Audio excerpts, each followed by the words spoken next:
Guys, I am so excited. Hershey Park just announced Wildcat's Revenge, the RMC conversion of Wildcat.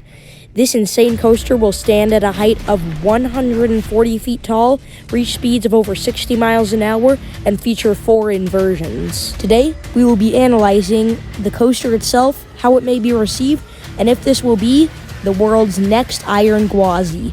This is Beyond Vertical Thrills. First, I want to analyze this coaster's layout to see if it's truly going to be better than Steel Vengeance and Iron Gwazi. Before most RMC coasters, there's a small pre-lift, which you can't see, unfortunately. Thanks, Hershey Park. All jokes aside, I'm thinking it's probably going to be similar to Twisted Colossus or Steel Vengeance's pre-lift, with a turn out of the station followed by a few bunny hills.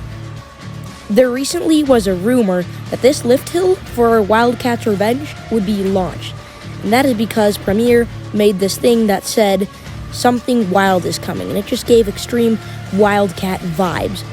But it turns out that it's not launched, so it's going to be a normal 140-foot lift hill, which is still cool and all, but that still begs the question, what was that thing for?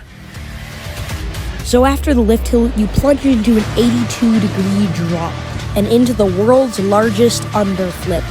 After this is an airtime hill, and then something that looks a lot like a certain part on Iron Gwazi. It's an airtime hill, followed by a wave turn. Next, you travel through a zero-G stall, which a zero-G stall is also after the airtime hill and wave turn on Iron Gwazi. After this, you turn into this overbank thing. Unfortunately, the POV cuts off right here, but you can see in this big shot of the entire thing, the overbank. After this, it gets pretty hard to make out because there's no POV footage of the next part, but it looks like you go into a bunny hill, then a double down, and then some stuff over there that I can't really make out. I have no doubt in my mind that this coaster will deliver, but something surprised me. I thought that this coaster's layout would be more like Steel Vengeance, following the original path of its predecessor, but exaggerating and twisting some of the elements. But instead, it's more like Iron Gwazi, having an almost completely new layout, but at some points crossing over and using the footers of its predecessor. Now let's dive into how it's going to be received. RMC definitely knows what they're doing, and we saw that with Steel Vengeance and Iron Gwazi. This, again, is similar to Iron Gwazi, how it's kind of a short layout, but definitely will pack in a punch. But Iron Gwazi focuses more on intense ejector airtime, while this coaster looks to focus more on inversions.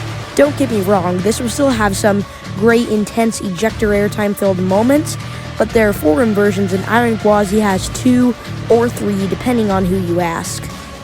But maybe this is a good thing, because Hershey Park needs more inversions. And like I said in my last RMC Wildcat video, this park hasn't added an inverting coaster in a long time, and so this was necessary. And it seems like most people think it's going to be the next Steel Vengeance or Iron Gwazi, or maybe just a pretty good coaster. But nonetheless, this was one of the most hyped up coasters ever. And again, I have no doubt that this will pack in a punch and it will deliver. I think that'll be a wrap on today's video. Thank you for watching, and I'll see you all next time.